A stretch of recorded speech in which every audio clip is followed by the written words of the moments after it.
Salve, salve pessoal, sejam todos muito bem-vindos a mais um episódio do Wesley Podcast. Desde já deixe seu like para ajudar o YouTube a recomendar os nossos episódios. Desde que eu comecei a pedir o like, vocês aumentaram a proporção de likes, então agradeço demais e desde já deixe o seu like.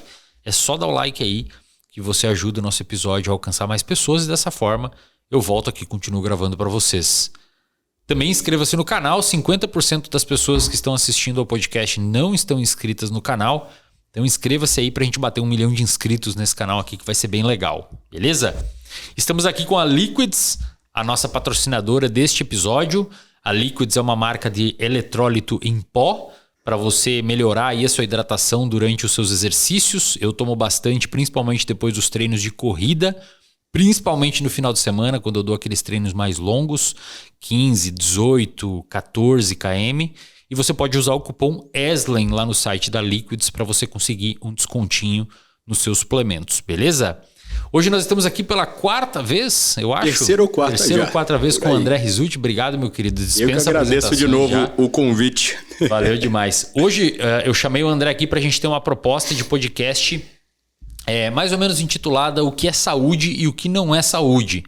O Wesley Podcast já tem aí 140 episódios, sei lá, 135, 140 episódios.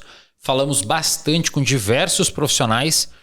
Falamos sobre um episódio só sobre colesterol, um episódio só sobre coração com o José de Alencar. Falamos em muitos episódios sobre saúde mental, episódios sobre fisiologia de uma maneira geral, episódios sobre treinamento de força, episódio sobre treinamento de endurance. Temos trilhas aqui no podcast com o Gui Freccia só sobre neurofisiologia do exercício, sobre força mecânica, treino, qual que é melhor para força, qual que é melhor para não sei o que, e débito cardíaco. Foi um negócio bem completo. Enfim, aqui o canal, se você assistir a todos os episódios, você vai ter um bom repertório sobre saúde, e o que não é saúde também. Então, esse episódio aqui, a gente tem uma proposta de tentar condensar todo esse conhecimento num único episódio. Claro que não dispensa você navegar pelo canal e assistir aos episódios, mas a gente vai tentar aqui bater um papo um pouco mais solto, digamos assim, menos roteirizado, como em vários outros episódios que a gente fez, sobre o que é saúde navegando por diversos temas. Beleza? Vamos por esse Combinado. Aí? Acho que vai dar pra gente trazer muita coisa. Cara, vamos começar invertendo a lógica, então. O que hoje a medicina mostra que impacta significativamente na saúde e que a pessoa que está em casa definitivamente tem que tomar cuidado? Bom, se a gente for pensar nas principais causas de morte, Wesley, eu estava até puxando um retrospecto histórico, né? Porque se a gente parar para pensar, qual que era a expectativa de vida que nós tínhamos 100 anos atrás, 1925, antes da Segunda Guerra? 45? Por aí, exatamente. Quase que na mosca, exato. Então, assim, muita coisa aconteceu de lá para cá. Na Segunda Guerra, a gente teve uma das principais revoluções em avanços farmacológicos, digamos assim. E o que acontece? A gente praticamente dobrou essa expectativa de vida em países como o Japão. O Japão acabou de atingir ali cerca de 84,5 ou 9 anos de expectativa de vida. Tá? E grande parte disso se deve a avanços médicos e avanços farmacológicos. Só que acho que uma coisa que tem que ficar bem em pauta para o pessoal entender sobre saúde e sobre viver mais, mas não só viver mais, viver bem, porque isso é importante, é como a gente prolonga a vida. Então, por exemplo, quais são as 3 principais causas de morte hoje, na sua opinião, Wesley? Ou os dados que você provavelmente sabe, assim, em relação a desfechos. Por que nós não vivemos 100 anos ainda? Doença cardiovascular. Perfeito. Doenças cardiovasculares e neoplasias acabam sendo ali alguns dos figurantes e dos... cânceres. São um dos principais protagonistas ali. E do ponto de vista de atenção, a gente sabe que esses desfechos que vão acontecer talvez na expectativa média de vida do brasileiro entre 75 e 80 ali, isso varia com o sexo, são coisas que acontecem lá, mas elas começam hoje, ou já começaram no nosso caso, por exemplo, certo? Então, beleza, cardiovascular é uma dessas questões e neoplasias também. Mas como que a gente pode prevenir isso? Bom, tudo bem, a gente conversa o beabá, exercício, dieta, sono. Hoje a gente vai destrinchar isso de uma forma prática, mas o que não é saúde? que eu acho que são coisas que a gente ainda tem que trazer, porque hoje as mídias vendem para todos nós saúde de uma forma um pouco distorcida. Se a gente não tomar cuidado, e pelo amor de Deus, pessoal, eu não sou contra a indústria farmacêutica ou nada de alguém conspiracionista, mas a questão é, as mídias criam uma narrativa de saúde um pouquinho exagerada para nós, que saúde é você fazer trilhões de exames que você nem entende como eles são feitos, o que eles estão rastreando, usar uma infinidade de cápsulas e substâncias diferentes que talvez você nem saiba qual o efeito real ela tem no seu corpo, só um efeito teórico. Então, saúde, a gente acaba olhando muito mais hoje para as coisas que têm um peso pequeno e deixando de lado as coisas que têm um peso um pouco maior. E eu gosto de começar a nossa discussão trazendo o seguinte, qual que é a definição de saúde pela OMS? A definição de saúde pela OMS é o estado completo de bem-estar físico, psicológico e social também. As relações que a gente estava conversando aqui um pouquinho antes. Então, acho que hoje nós temos desafios muito importantes quando a gente fala de saúde e nesse conceito amplamente, né, que engloba tudo. Porque às vezes eu estou bem do ponto de vista fisiológico, mas eu não estou bem do ponto de vista comportamental. E que acaba envolvendo, querendo ou não, o social.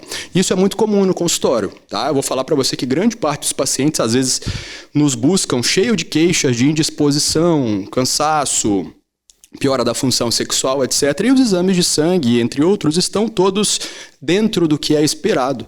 Mas aquele indivíduo não está se sentindo bem. Ele está saudável ou não? O que você me responderia? Eu diria que não. Eu também diria que não. Mas não quer dizer que se ele não está saudável, mas está com os exames bons, que é uma intervenção que necessariamente vai ser farmacológica. Agora, as intervenções necessárias para equilibrar talvez essa tríplice são intervenções que não é que elas são tão difíceis, mas elas têm ficado cada vez mais esquecidas em prol de olhar para coisas pequenas. Eu sempre faço uma analogia. Se eu quero ser uma pessoa que performa muito bem, igual um carro de Fórmula 1, bom, num carro de Fórmula 1 tudo tem que ser muito bem cuidado. E para um carro de Fórmula 1, às vezes eu mudar um coeficiente de arrasto numa asa dianteira me dá 1 milésimo de segundo por volta. Só que se eu mexo no para-choque de um táxi, não vai fazer a corrida ser mais rápida ou mais devagar. Então, eu tenho que entender quem eu sou, como eu estou me transformando na minha jornada de saúde, de longevidade, para eu poder começar a mexer, aspas, nessa máquina. Então, o que mais nós temos que fugir hoje, pensando nesses conceitos de saúde extra, o que a gente vai falar e que é o beabá, que é entender esses outros dois pilares. O que você mais traz da saúde mental, mas também o social. Conviver em um bom ambiente, tentar organizar e proporcionar todas os possíveis fatores para que eles te direcionem para isso. E tudo isso conversa, você concorda comigo? Quando você está mal do fisiológico, você não consegue se exercitar bem, isso influencia no seu comportamento, te dá um agravo, um gatilho para um transtorno, isso te causa um isolamento social, querendo ou não. Então tudo isso caminha junto. Então eu acho que quando a gente fala de longevidade, essa palavra hoje ela está muito em alta, tá?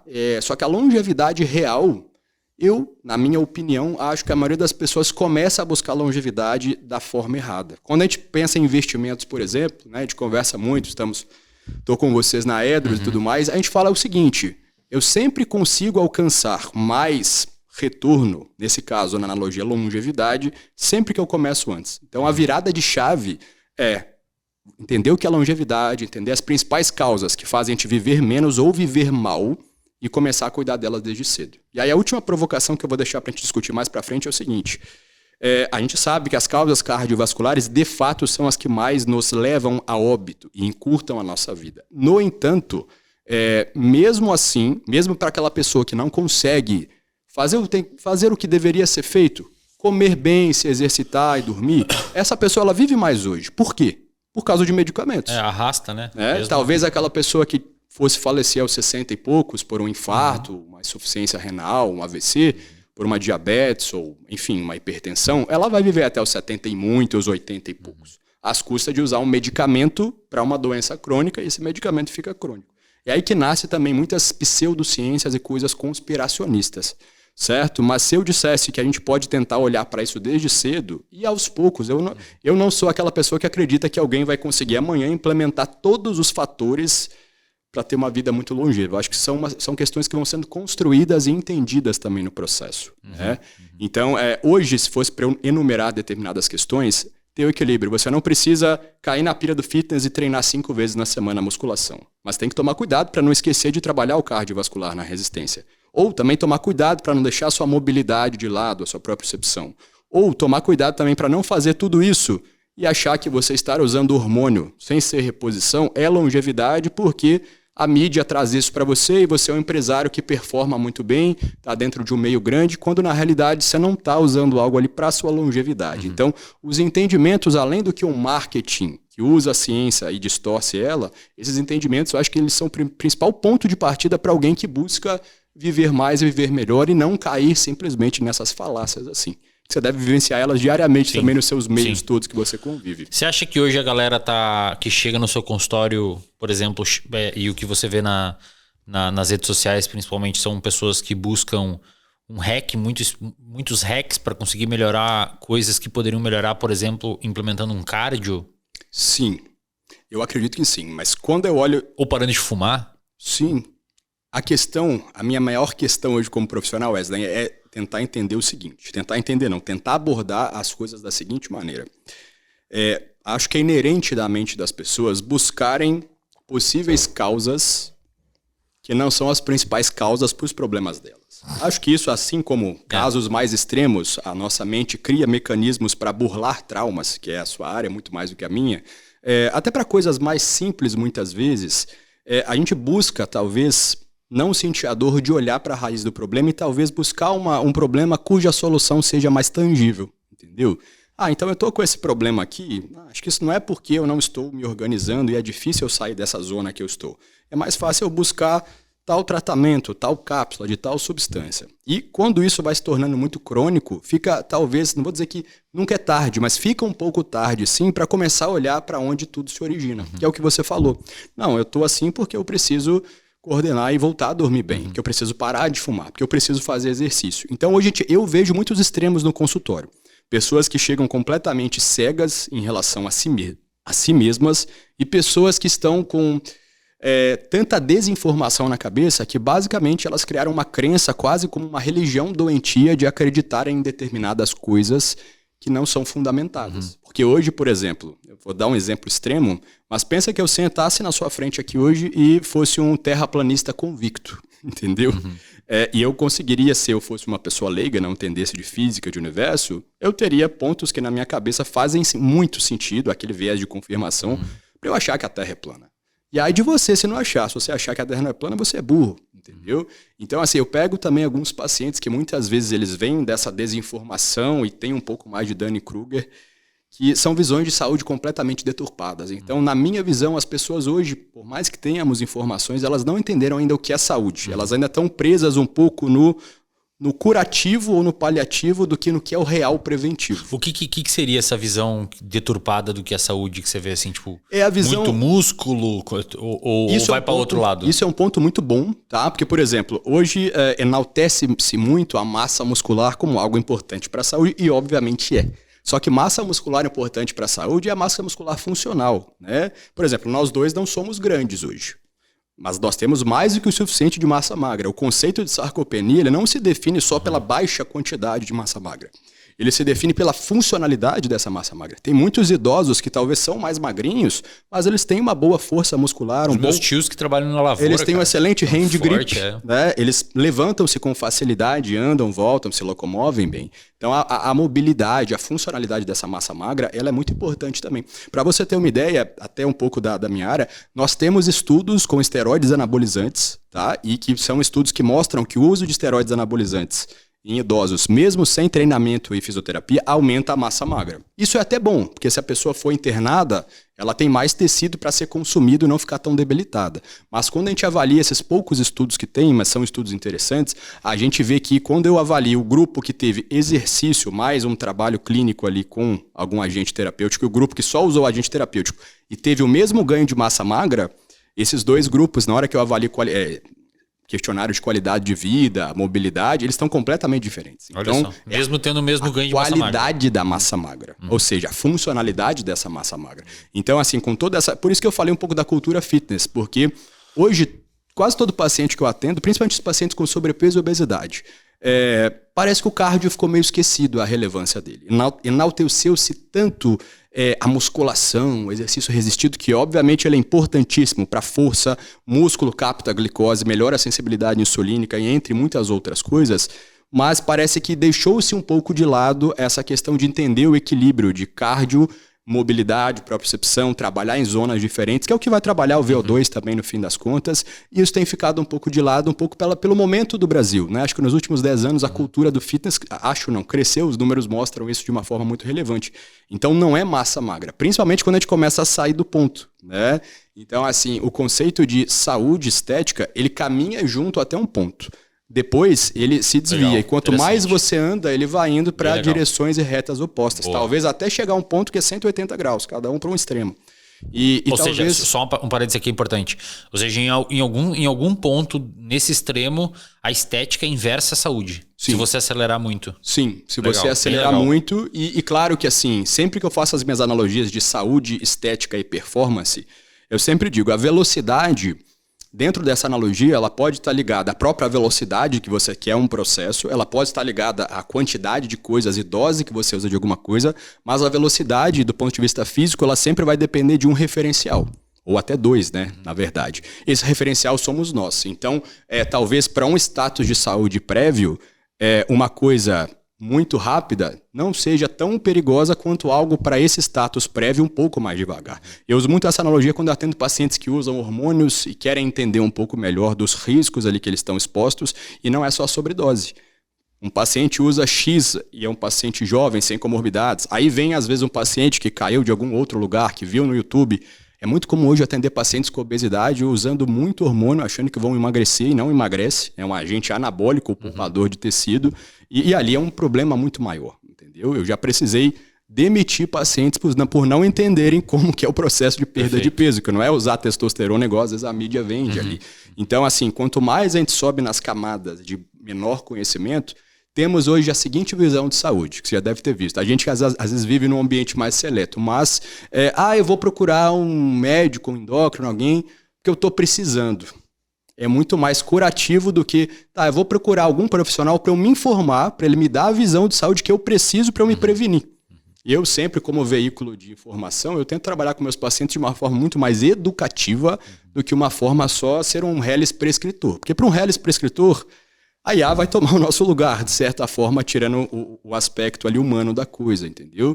Então isso é válido para a medicina. Na minha época de nutrição, eu sempre entendi que esse viés de educação da população para a saúde, ele é muito maior do que simplesmente o que na minha faculdade eu ficava me mordendo quando eu estava, às vezes, fazendo estágio no posto de saúde, chegava uma paciente com obesidade e a recomendação era, corta o pão.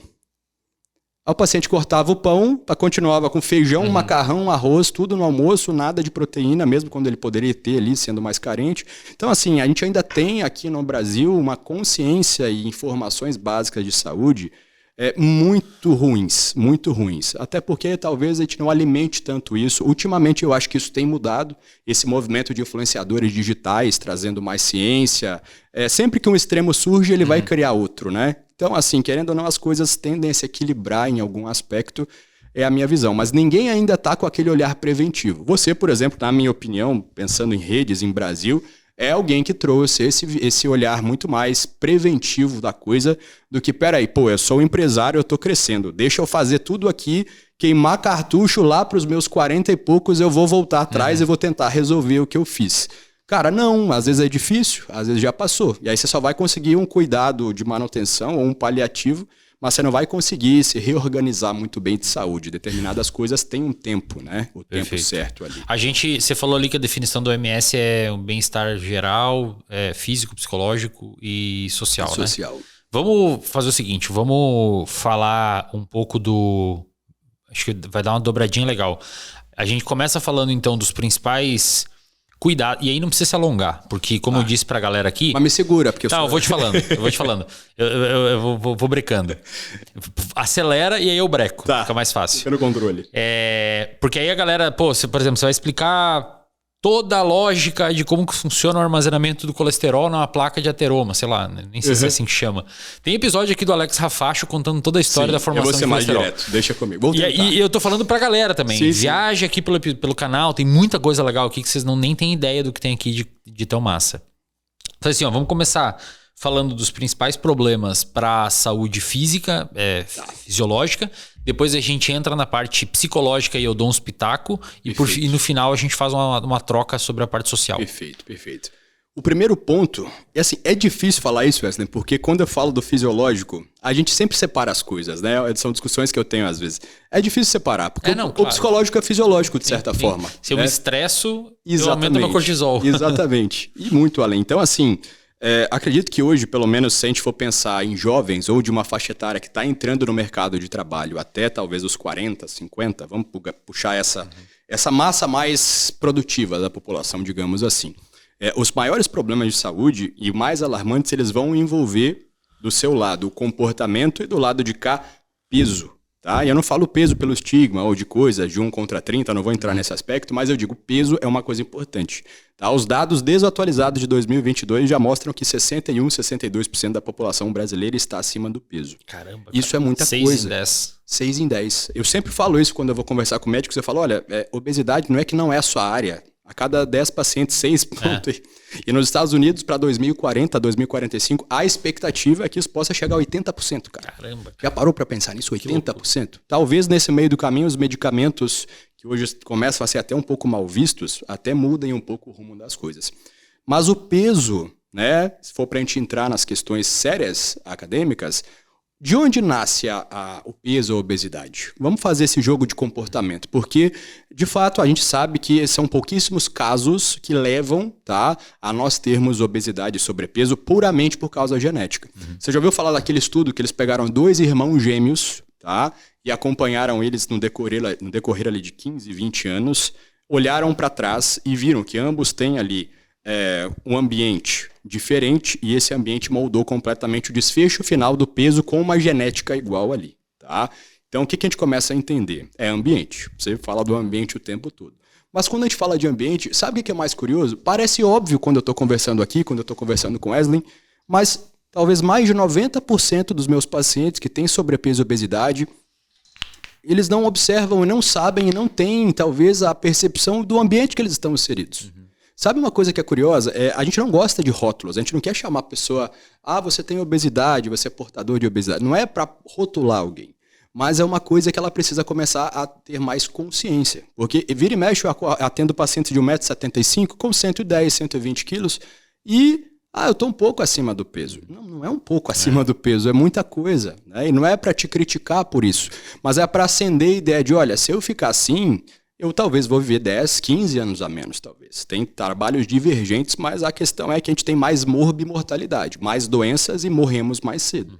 Entendeu? Então, a gente tem que olhar primeiro para isso, porque resistência insulínica, ela nasce muito do sobrepeso. A própria hipertensão também. Claro que tem relações bidirecionais, mas acho que hoje, e no futuro mais ainda, o sobrepeso e a obesidade vão ser coisas que já são coisas que são um dos principais pontos de partida para prejudicar a nossa saúde fisiológica. E depois isso desregula todo o resto. Tá? Ou todo o resto do comportamental e do social também joga muito a favor de prejudicar e causar ou agravar ali algo que estava em um processo de ganho de peso. Então, acho que a percepção das pessoas de entender realmente a si mesmas, né, ter uma metacognição ali para entender de forma mais real e sincera, é o exercício que eu acho que todos vocês que estão assistindo podem fazer hoje. Parem para pensar, poxa, eu estou mal, acho que eu estou precisando de reposição hormonal, acho que eu preciso tomar um Monjaro. Antes de pensar nisso, e mesmo que você vá buscar um médico porque você precisa, tente parar e analisar a sua vida, a sua rotina. Por que eu me comporto dessa forma?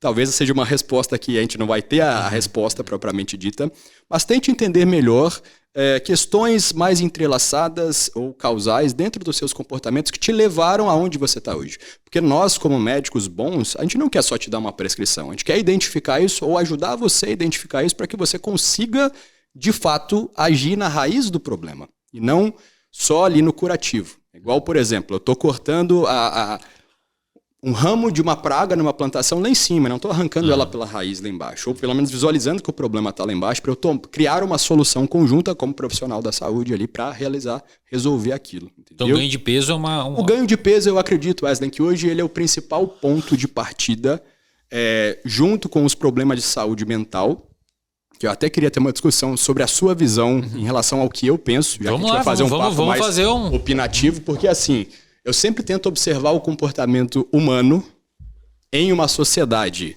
evoluída em relação ao comportamento animal propriamente dito. E quando a gente para pensar em relação a convivências em grupos, desde a época que nós deixamos de ser nômades e começamos a construir pequenas sociedades, isso foi crescendo até com Guerra Fria, boom, interconectividade, eu não acho que nós tivemos tempo hábil suficiente para aprender a lidar com tanta evolução nessa geração que a gente está. Vou fazer um parênteses rapidinho, uma coisa que eu estava conversando com o Igor Eckert há um tempo atrás, que foi curiosa, porque, por exemplo, Wesley, como que você acha que vai ser um homem normal, ou seja, dentro da média dos homens, daqui a 1.500, 2.000 anos, quando nós não estivermos mais aqui? Claro que muita coisa pode mudar, mas se a gente partir do pressuposto que as coisas vão seguir linearmente, como que você acha que vai ser um homem daqui a 1.000, 1.500 anos? Cara, eu chutaria que... como se fosse uma interação entre... Você tá falando, dá pra viajar aqui, né? Claro, é pra isso que eu tô... eu chutaria que vai ser uma interação, uma simbiose entre máquina e também ser concordo. Humano. Muito provavelmente sem sair muito de casa, viajando para outros universos via web. Mas tenta puxar mais o fisiológico, o biológico. Eu acho que vai ser uma coisa gigantesca com vários tipos de medicamentos sendo injetado nele para conseguir suportar. Sim, porque isso faz parte da simbiose e da evolução tecnológica que está na farmacológica. Tanto é que é o que eu falei. André, mas você está falando que as pessoas no futuro com obesidade, já no presente, vão ter que ficar injetando medicamento para se manterem no peso e viverem mais? Pessoal, as pessoas usam metformina, glifage, estatinas, antihipertensivos da mesma forma. Isso aí. E isso também teve a mesma dificuldade de aceitação 30, 40 anos atrás. Mas, só para concluir onde eu quero chegar. Eu acredito que a gente vai chegar, Wesley, em um momento onde essa diferença de fenótipo, que sempre foi muito marcada e acentuada, ela vai cada vez se reduzir mais. Por que eu estou falando isso? Porque a gente vai ter uma pressão adaptativa e, naturalmente, por questões de uso e desuso, nós não vamos nos tornar mais aqueles homens peludos e fortes no futuro. Pô, você caça hoje? Não caça. Você levanta peso pra ir na academia. Você não tá aqui carregando coisa, entendeu? A gente tá tendo necessidades e demandas de vida diferentes. Por isso que eu sempre bato naquele argumento. Um homem de 1.000, 2.000 anos atrás, ele tinha 1.500 de testosterona. E você acha que você tem que ter ou vai ter 1.500 de testosterona em casa, no computador, o dia inteiro, sem fazer um exercício físico? Não, porque simplesmente a gente tá tendendo a ter menos testosterona. Não é porque a gente tá... Tudo bem, se a gente olhar num espaço curto de tempo, a gente está mais doente. Mas se você olhar no intervalo de tempo que poucas pessoas têm capacidade de pensar, a gente está evoluindo para ter um fenótipo cada vez menos muito diferente entre homens e mulheres. A gente vai chegar num fenótipo menos musculoso, com mais adiposidade, não uma adiposidade de sobrepeso, obesidade, mas teremos menos músculo. Por que os ETs, por exemplo, têm aqueles corpos desenhados no filme? Já parou para pensar? São pessoas com grande perímetro cefálico, certo? E corpos magros.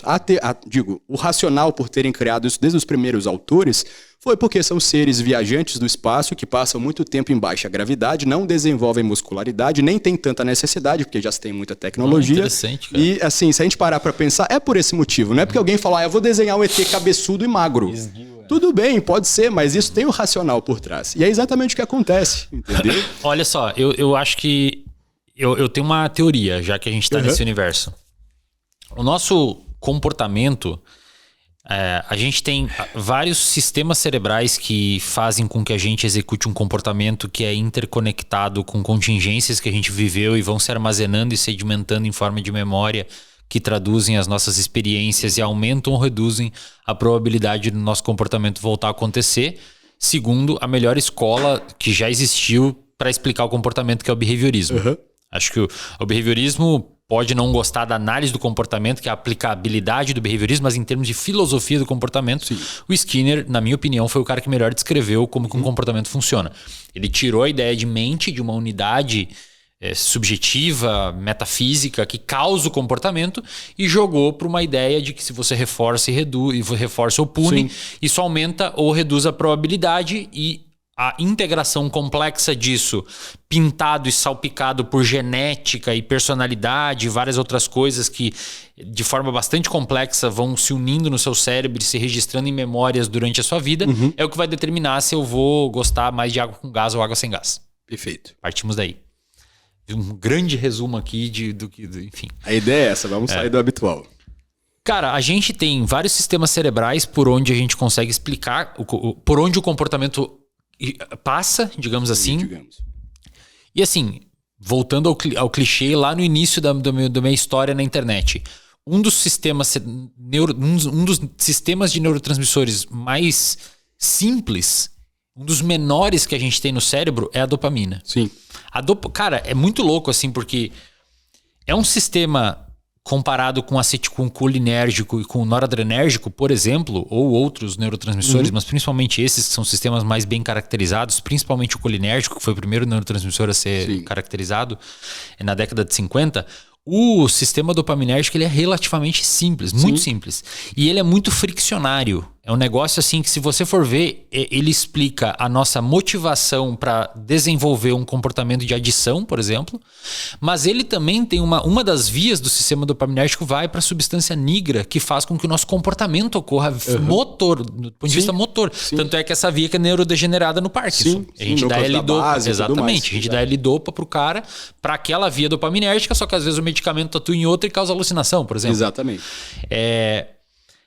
Esse sistema, ele foi selecionado de uma forma tão forte durante milênios de evolução que ele, hoje, como a nossa evolução tecnológica, a modernidade foi tão rápida que esse sistema não conseguiu acompanhar. E hoje, se você for olhar todas as principais doenças que a gente tem, que são mazelas sociais, elas são fruto do que o Robert Sapolsky chama de incompatibilidade evolutiva. Cara, a gente nunca teve luz à noite. O nosso sistema não funciona com luz à noite. E a gente hoje tem uma pandemia de insônia no mundo. Sim. A gente nunca teve tanta comida disponível. Sim. O nosso sistema de leptina e de insulina e grelina, ele não foi desenvolvido. Ele foi desenvolvido pra gente comer, ele segurar um tempo, causar fome de novo, para dar, mas tem que causar fome num tempo hábil de você não morrer sem energia para caçar. Exato. E aí você comer de novo e seguir esse ciclo. Obviamente, durante a nossa história evolutiva, aquele indivíduo que, de acordo com a variabilidade da seleção, a variabilidade dos genes que foram nascendo daquela reprodução, o sujeito nasceu com um sistema de leptina que demorava muito para de grelina, que demorava muito para dar fome. O controle ali, exato. Ele morria, ele se definhava, ele saía para caçar e morria sem energia.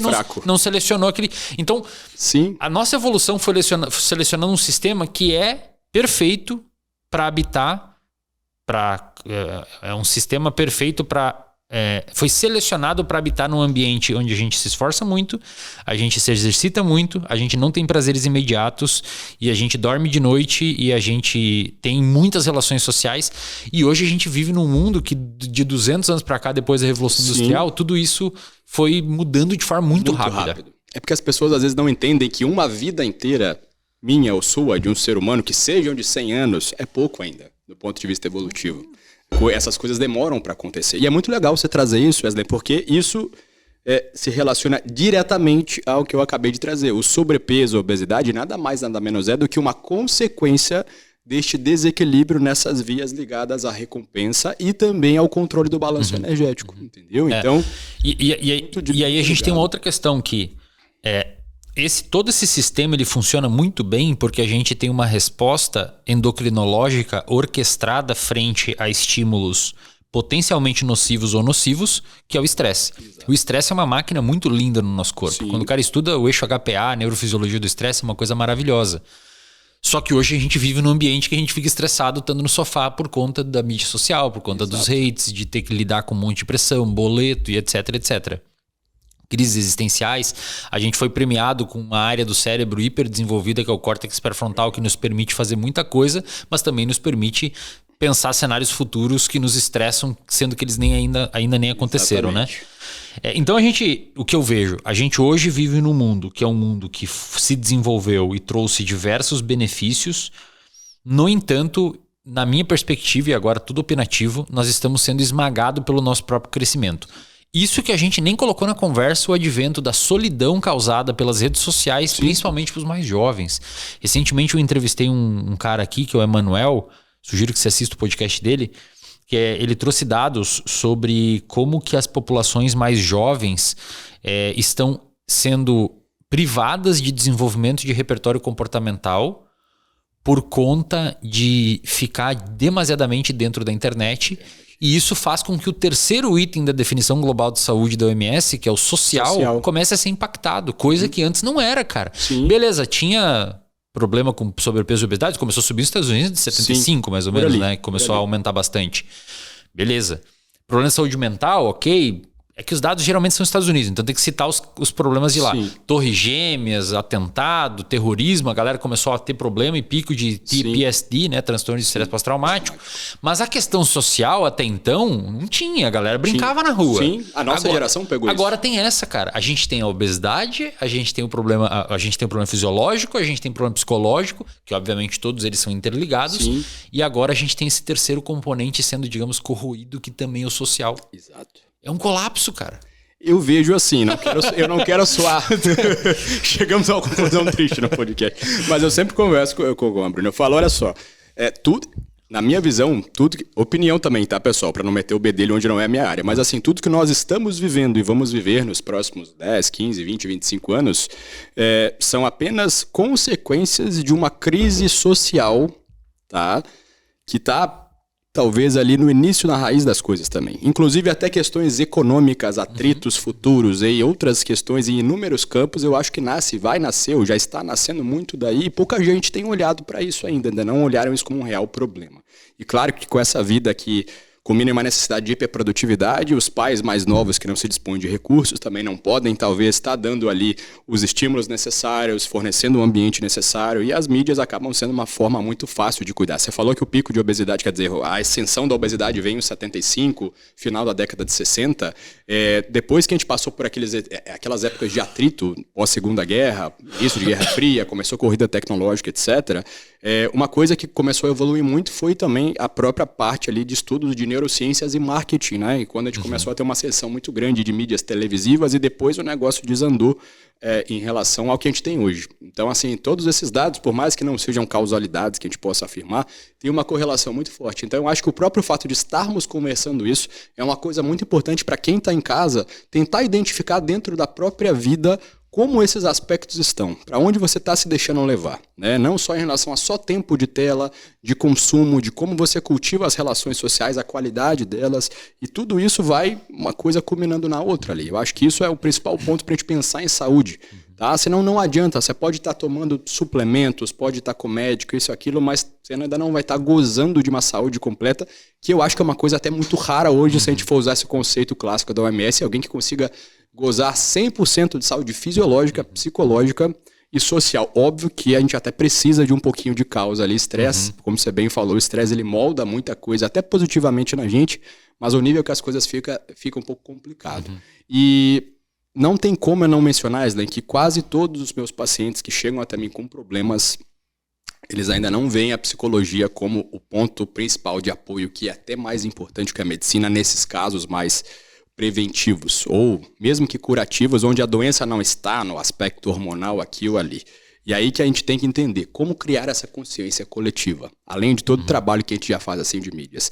Você acredita que vai levar muito tempo para dentro da nossa geração a gente conseguir ter essa adaptação evolutiva? Você acha que isso acontece em 30 anos? Adaptação evolutiva no sentido da galera... No sentido do pessoal começar a entender e o nosso próprio comportamento começar a direcionar para algo que lide melhor com essas alterações dos últimos 30, 40 anos. Eu acho que vai ser sempre uma tese, uma antítese e uma síntese, porque à medida em que começar a surgirem pessoas como nós falando sobre a importância da saúde mental e do tratamento psicoterapêutico, a gente tem agora o advento da IA, com pessoas se tratando na IA, ou o advento de pessoas falando que isso não importa, e sempre vai ter aquela amálgama de pessoas girando em torno de um grande líder.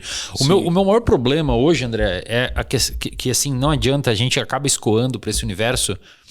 O maior problema hoje que culmina, desemboca nesses aspectos de saúde e todo o resto, é que, cara, a gente vive num país que a galera não tem educação, cara. Privaram o brasileiro de educação. Então, tudo fica mais difícil.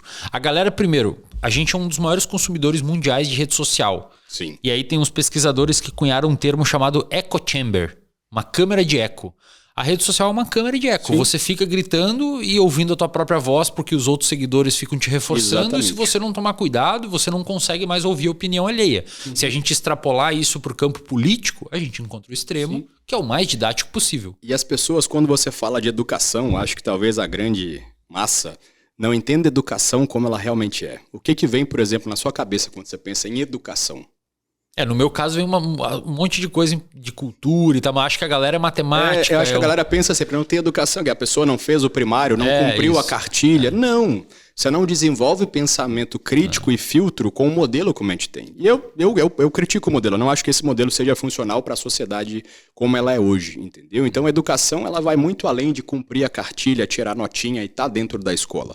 A própria escola já está enraizado ali problemas nessa questão de trabalhar criatividade, trabalhar senso crítico, que é o que molda a capacidade de uma nação, tá? E não vamos entrar em aspectos políticos aqui não, vamos deixar isso de lado. Mas a questão é essa questão de ter educação que vai culminar em filtro, em autocrítica, autorresponsabilização, autoconhecimento no, talvez, grau adequado, isso fica de lado. Então as pessoas elas ficam nessa grande câmara de eco, né? Basicamente, eu tô ouvindo isso agora. Não gostei, eu tenho afinidade com essa pessoa. Ela tá falando isso, eu tô repetindo o que ela tá falando porque eu tive afinidade.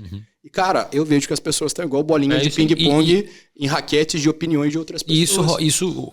Esse mesmo contexto de bolinha de ping-pong acontece na saúde. Por isso que chegam os teus pacientes lá com uma certeza do que é saúde. Exato. E você tem que, é um trabalho hércules você conseguir mudar isso, sabe?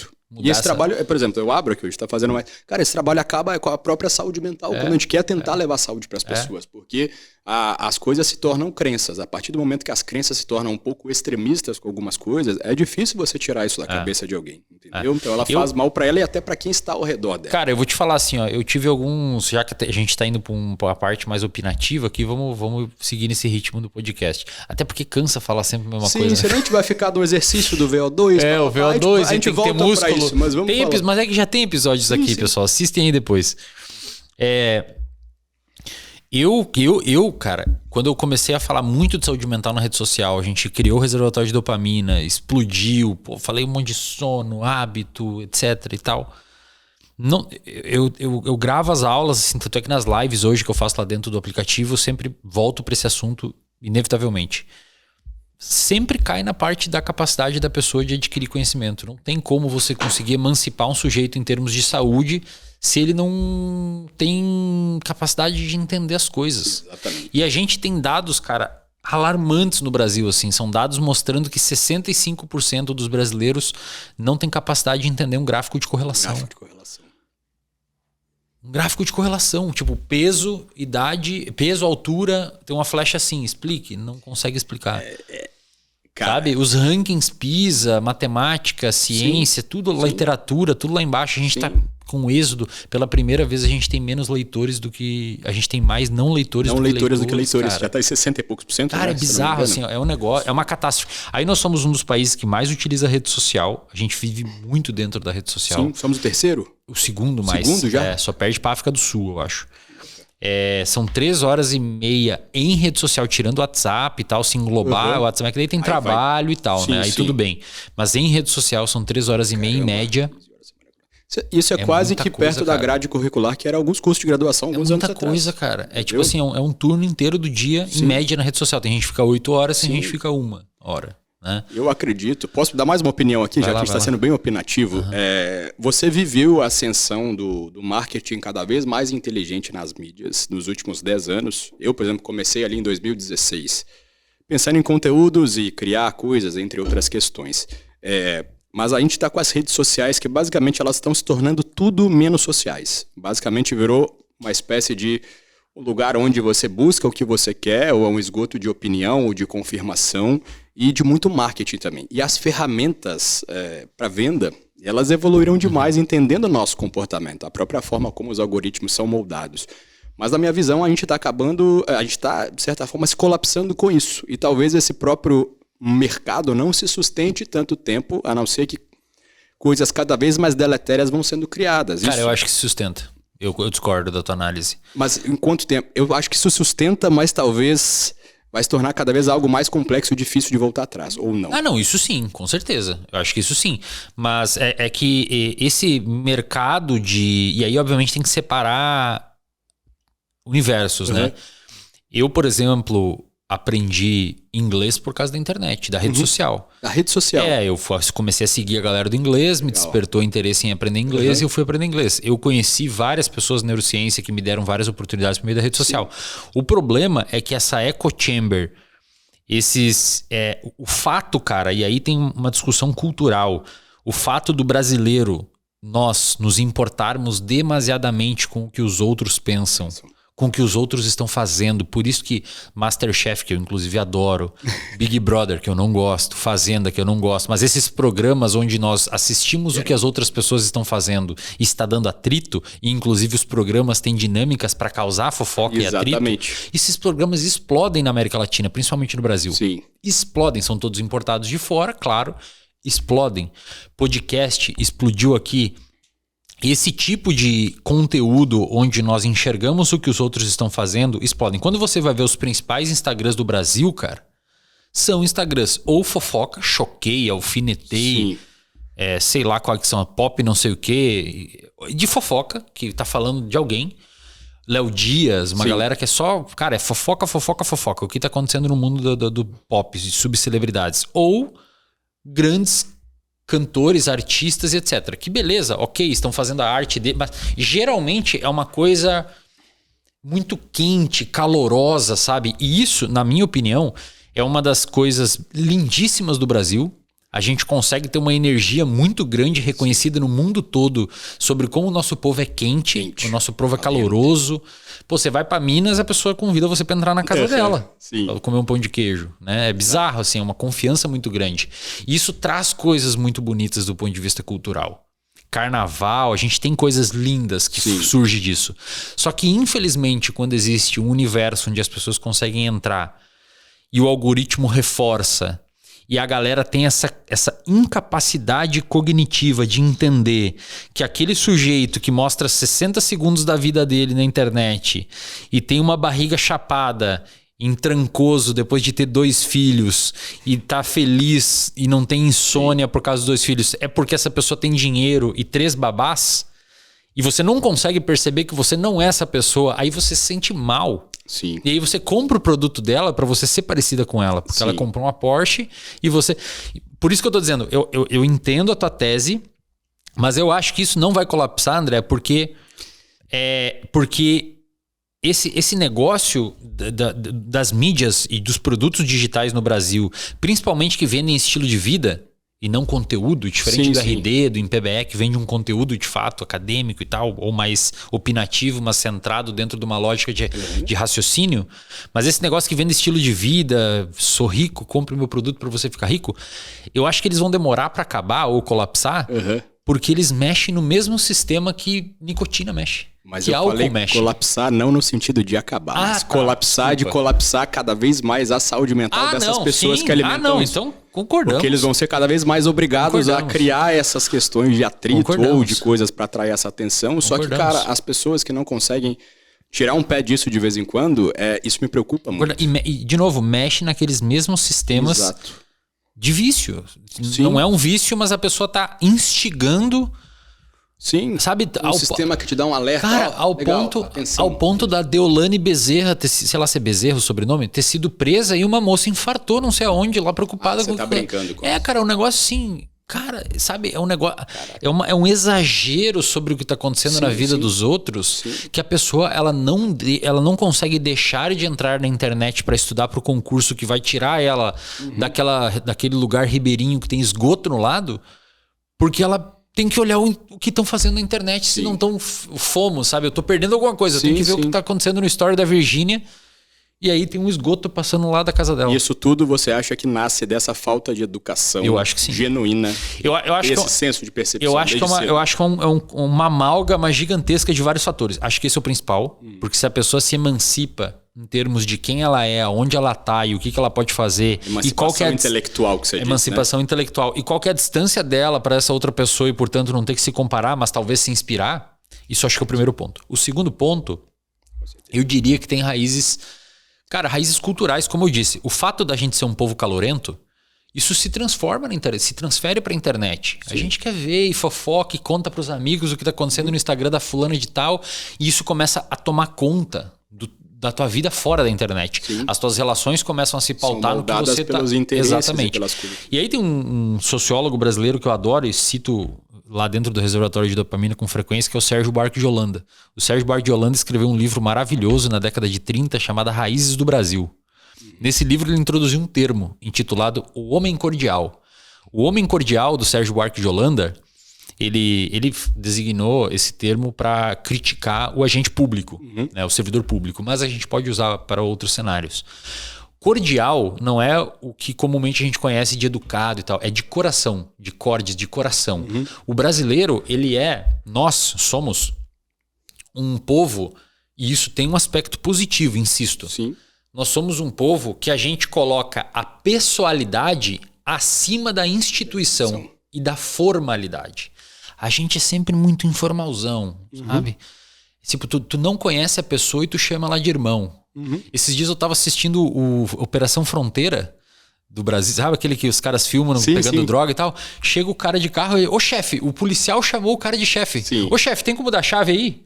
Tipo, a gente tem essa questão, sabe? Aí eu olhei dos Estados Unidos... Não é assim. Aí eu olhei os Estados Unidos, o cara... O senhor pode descer, sabe, o nível. Eu sou o policial, você é o cidadão e eu sou uma autoridade sobre você. Eu não vou falar o irmão, o chefe. Sim. O Sérgio Buarque de Holanda até diz que a gente estranhamente chama os outros com muito inho. O irmãozinho, meu amiguinho, fulaninho. A gente usa o inho, né? É tudo muito próximo. Nos Estados Unidos eles se chamam pelo segundo nome. A gente se chama pelo primeiro. Lá você chamar uma pessoa pelo primeiro nome é quase você dar um abraço nela, um beijo na boca dela. Sinal de uma grande intimidade. É muita intimidade. Então a gente não tem isso. E não é de todo ruim. É legal ter essa intimidade e esse calor. É bacana. O problema é que, na ausência, isso é totalmente uma teoria minha, tá? Tô teorizando aqui. Na ausência da emancipação intelectual, cara, esse calor e essa impessoalidade que o Sérgio Buarque de Holanda dizia que, sei lá, você, por exemplo, trabalha no Ministério Público ou no Correio, que você é um agente público pago pelo Estado e você deixa o seu irmão furar fila porque ele é seu irmão. Sim. Isso é o homem cordial. Você botou a tua família acima da instituição. Acima da instituição. Assim como o presidente da Câmara dos Deputados pegar o avião da FAB para ir tirar férias. Exato. O patrimonialismo weberiano, né? O homem cordial é muito patrimonialista. Ele usa o Estado como uma extensão do privado. Só que quando você é calorento assim e você tá furtado de algum nível de emancipação intelectual, cara, um negócio que era para ser tão belo e tão lindo, que esse calor brasileiro, essa coisa maravilhosa, se transforma numa coisa horrível, cara. Sim. Sabe? É um negócio escroto, assim, sabe? De você... Sistematicamente, né? Cara, é um negócio assim de você ligar uma JBL num ônibus lotado de trabalhador voltando embora e você tá nem aí, cara. O seu Exato, limite. velho. É um negócio assim... Sim. E isso, ô André... Num cenário de internet, com echo chamber, algoritmo e tal, se você tem um cara que sabe falar português, formular frases de efeito e decorar 4 nomes de uma substância qualquer ou de um chá, as pessoas ficam ricas, cara. Sim. As pessoas ficam ricas. Sim. Essa pessoa fica rica, cara. Fica rica e cria uma legião ali fácil de, enfim, seguidores. Mas parece que a gente fugiu do tema, mas a gente não fugiu. Não fugiu, a gente tá falando. Tudo isso exatamente. Que você está falando, a gente está trazendo ainda, talvez... Tirando um pouco o zoom para olhar o problema ainda mais de longe. Porque é isso que alimenta todas essas falácias que envolvem coisas que culminam em piora de saúde e não melhora. Porque é o próprio fato de a gente lidar com todo esse ruído, seja como paciente ou como profissionais, você muito bem sabe o quanto os profissionais da saúde hoje cada vez estão também sofrendo mais de problemas de saúde mental, né? E com certeza tem muita relação com isso. Eu vejo hoje queixa de muitos profissionais falando, olha, eu trabalho com saúde, mas a última coisa que eu tenho exercido é, de fato, a parte técnica. É muito mais lidar com todos esses ruídos criados por tudo isso que você trouxe aqui. Então, eu acho que a melhor forma de você conseguir, você que está assistindo, conseguir se livrar em parte disso é trabalhando exatamente esse filtro ali intelectual propriamente dito. E eu acho que, se eu fosse para eu dar a minha opinião pessoal, porque eu passei por isso, eu nem sempre eu fui essa pessoa 100% filtrada, Mas eu acho que a gente começar a se questionar. Peraí, por que eu tô acreditando e gostando tanto disso? Por que eu tô caindo tanto na lábia dessa pessoa? Realmente faz sentido? Deixa eu pensar melhor. Deixa eu ver se eu tenho algum viés aqui. É se questionar. Eu não sei, você tem o costume de fazer isso? Se questionar em coisas que você tá... Pô, peraí, eu tô indo muito nessa linha aqui. Deixa eu tomar um cuidado. Então, a gente criar a gente ser o nosso próprio filtro. É difícil fazer isso. Realmente... eu dou até um além aí, eu vou além. Acho que uma das melhores formas de você conseguir criar esse filtro sem você necessariamente precisar se autodeterminá-lo, né?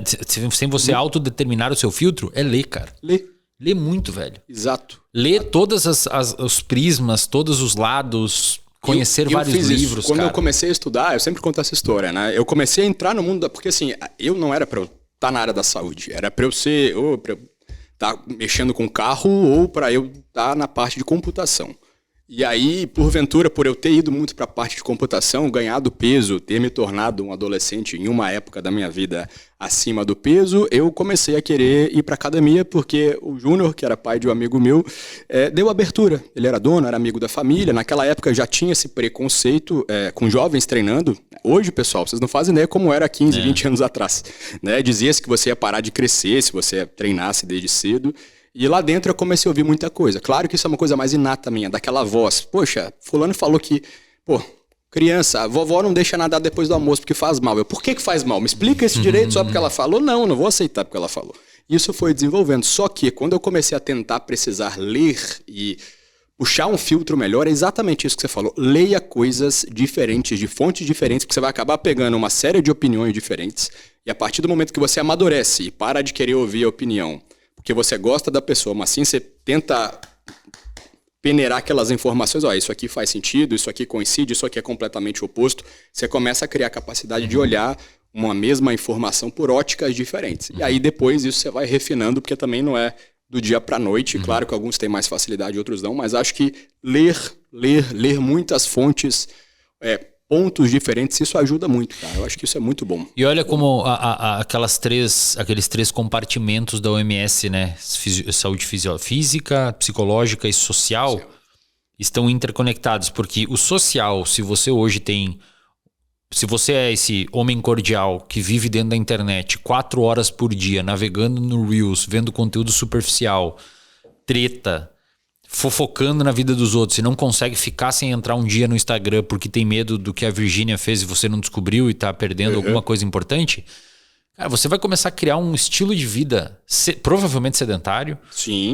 Ou estressogênico, né? Sim. Ansiogênico, assim, porque você tá impedindo o teu corpo, o teu organismo de ter um repertório que envolva fatores protetores para a saúde, que é sono, alimentação de qualidade. Porque a pessoa que fica 4 horas por dia rolando Reels, dificilmente ela vai conseguir fazer muito mais coisa além de trabalhar, né?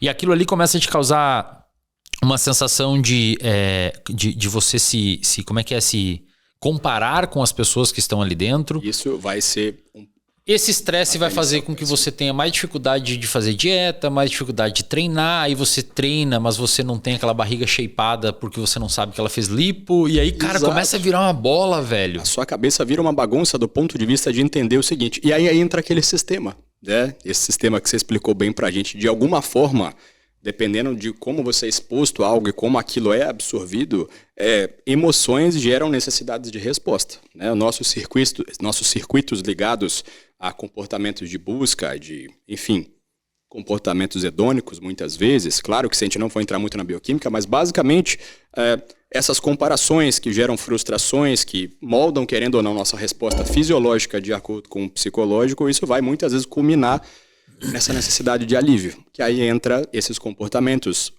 alimentares, álcool, apostas, compras, e aí vira tudo uma bola de neve. Exatamente. Drogas, dependendo da pessoa, exatamente. Então, acho que esse é um primeiro ponto. Se você está aqui, vamos falar depois das coisas de saúde propriamente ditas, mas isso é grande parte da raiz dos problemas ligados, por exemplo, as insônias de indução, as insônias de manutenção, a insônia no global, a perda de um ciclo circadiano bem organizado, né? A sua falta de capacidade, não vou fazer falta de capacidade, que isso parece até um pouco de culpabilidade. Nem sempre a pessoa é culpada, porque ela está dentro desse meio, alguns têm mais resistência, outros não, outros foram criados de uma forma a serem mais resistentes, outros não, a gente pode conversar disso, mas de alguma forma, por exemplo, se você não trabalha com internet, se não é o seu meio de subsistência hoje, o primeiro passo é entender que você tem mais tempo do que você imagina. Essas 2, 3, 4 horas, você pode trabalhar elas muito bem. Nem que seja para você dormir mais, descansar mais. Coisa boa, cara. Nossa. Aprender. Não precisa ser as 3 horas, 15 minutos, 30 minutos, que você coloque uma meta para você poder cumprir esse objetivo. E isso parece bobeira, mas isso vai culminar na sua saúde. Porque a gente estava conversando hoje mais cedo sobre os principais pilares pensando em saúde. Mais uma coisa pessoal minha também. Eu fico muito incomodado, Wesley, quando eu vejo alguma pessoa de mais de 60 anos de idade que simplesmente não se importa muito mais com o seu intelecto. Não sei se isso te dá um pouco de desconforto, mas eu vejo, poxa, essa pessoa, cara, simplesmente ela tá... O retorno dela é assistir televisão, não ter mais expectativas e comer como forma de recompensa. Talvez ela se controle, mas talvez ela esteja ali tratando os problemas do sobrepeso e tudo mais, esperando a morte. Na minha visão, o nosso intelecto é uma das coisas mais grandiosas se for para a gente comparar com outras espécies. Então, assim, o intelecto, o trabalho cognitivo, ele é muito importante para a nossa longevidade. Porque, querendo ou não, ele vai manter a gente muito bem são, trabalhar melhor todas as nossas conexões. E, por exemplo, você, eu tenho certeza que você faz isso muito bem, melhor do que a maioria. Mas as pessoas não olham para o intelecto e pensando, eu vou treinar o meu cognitivo. Você vai lá e treina bíceps, não treina? Você vai lá e faça o programa de corrida. Mas muitas vezes a gente não para pensar como eu vou treinar o meu cognitivo. Quais coisas treinam o meu cognitivo? Do ponto de vista de entender, poxa, eu vou praticar leitura, seja ela do que for, entender quais tipos de leitura, eu vou trabalhar coisas motoras. Eu estava falando, não vou ser o cara enviesado aqui igual o crossfiteiro que queria pregar religião, mas, por exemplo, esportes de raquete são esportes que comprovadamente são associados a maior expectativa de vida.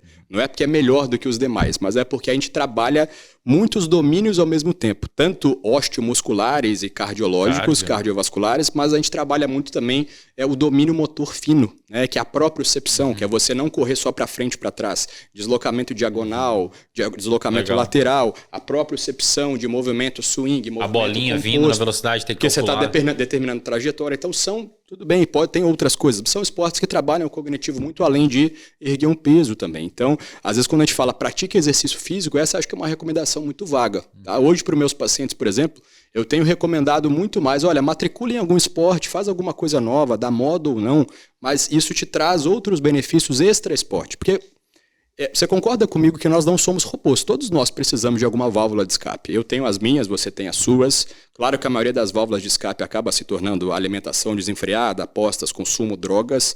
Mas se a gente começa a conseguir criar uma recompensa positiva em atividades que também recompensam a nossa saúde, acho que esse é um dos principais pontos, é uma grande virtude para quem quer cuidar no longo prazo. É uma blindagem. A corrida foi para você isso, de certa blindagem. forma. Para mim está sendo jogar tênis, uma coisa que eu jamais imaginei, que eu até já brinquei e falei, não, que esporte disso. Então, assim, são coisas que parecem bobas, mas dali nasce um hobby, nasce um interesse. É importante que tenhamos hobbies e interesses. Muitas pessoas você começa a ter um ciclo social também, né? Exato, e um ciclo social também que é o que você falou. Você não vai estar, talvez, com o seu ciclo social ali, conversando sobre a Virgínia, sobre isso aquilo. O seu ciclo social ele, talvez vai estar querendo se exercitar mais.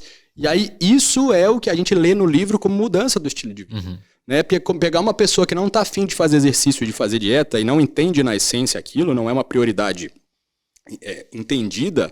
Pô, aquilo é coisa de livro, cara. Vai no médico, ele mandou fazer isso. Não. Mudança do estilo de vida, as suas prioridades mudarem naturalmente. Então, quando a gente consegue fazer isso, isso é importante. Eu, por exemplo, cara, até te agradeço por estar aqui. Eu te atendi a primeira vez já tem 2 ou 3 anos. Olha não só. Tem muito tempo. E eu estava numa outra época de vida, 3, 4 anos, muita coisa aconteceu. E por mais que, como médico, eu influenciasse positivamente todo mundo, claro que quando nós estamos construindo ou consolidando as coisas, a gente não vai ser hipócrita de dizer que existem períodos de desequilíbrio. Você concorda comigo? A gente passa por um certo caos assim, mas o quanto antes a gente entender essa necessidade e abrir o olho para buscar essas coisas, isso influencia muito a gente positivamente. Você é um cara que me influenciou muito, cara. Fico muito feliz por isso. Espero que eu tenha te influenciado de alguma forma também em outros aspectos. Então, assim, esse círculo social, cara, genuinamente, que muda o seu estilo de vida. O que é mudar o estilo de vida? A minha prioridade hoje é outra. A minha prioridade hoje não é ver se o meu bíceps está 2 centímetros maior. Cara, foi talvez um dia, uma fase, amadureci, pode ser para alguns, tudo bem. Mas, cara, o legal é que esse círculo ele vai te alimentando. À medida que você vai crescendo intelectualmente, não é com tom de superioridade, mas tô entendendo melhor qual é que é da vida real. Cara, isso é fantástico. É muito maravilhoso. Isso é a base da saúde, pessoal. Depois a gente entra nos cuidados, que a gente pode falar um pouco mais a fundo do beabá médico ali da longevidade, entendeu? Eu vou te falar, eu teve uma época que eu tava divulgando muita ciência e falando muito, não sei o quê. Aí eu tive 2 grandes decepções que me deu uma brochada legal, assim. A primeira grande decepção é com a comunidade científica. A comunidade científica é muito fechada, cara. Puta, é muito fechada. A galera é muito cagona, sabe? Sim. A galera da universidade é muito medrosa. É um pessoal que, meu Deus, não, eles têm medo... Eu fui pra UFSC esses tempos. Esses tempos não, faz uns 3 meses já. Eu fui num debate ali na UFSC sobre divulgação científica. Me chamaram para dar uma palestra lá. Eu apresentei todos os dados dos indicadores de letramento funcional do Brasil. Mostrei lá dados que 55% da amostra com 4 anos de escolaridade ou mais não conseguem entender um exame de sangue, mesmo tendo os valores de referência. Nossa. Aí eu falei, cara, é para essas pessoas que a gente fala. E aí você vai para a mídia para dar uma entrevista e você tem medo de falar colesterol alto, porque o correto é hipercolesterolemia. Você fala para uma galera que não entende o exame de sangue com valor de referência, cara. Sim. Eu falei, sai aqui da UFSC aqui e pergunta no posto o que faz um cientista. Eles nem sabem que... Eu acho que o cara nem sabe que tem cientista no Brasil. É um negócio longe. Daí eu falei lá na UFSC, a mensagem que eu quis é, ninguém leva vocês a sério, pessoal. Sim. E não é culpa, não vou dizer... E aí o professor me chamou depois e falou assim, pô, cara, foi pesado. Hein? Pegou pesado. Ninguém leva a gente a sério, cara. Eu lembro no doutorado, é uma bolha. A gente vive numa bolha, sabe? E acha que a gente... Aí a gente vai para Campos do Jordão... E dar uma palestra para 80 pessoas que sabem de cabo a rabo o que tu tá falando na palestra, porque todos eles trabalham naquela área. Tu dá uma palestra de testosterona para um monte de gente que trabalha com testosterona. Sim. Eu dava palestra de LDL, de camundongo nocaute para LDL para um monte de gente que tem colônia e trabalham com LDL. Sim. Cara, ninguém liga para nós, cara. Sim. Galera não liga, eles nem entendem o que a gente tá falando. E aí quando a gente chama... a galera um pouco mais forte pro debate, eu chamei vários aqui pro podcast, cara. A grande maioria nega de vir aqui, porque eles têm medo. Sabe o que eu vejo? Falar pra galera.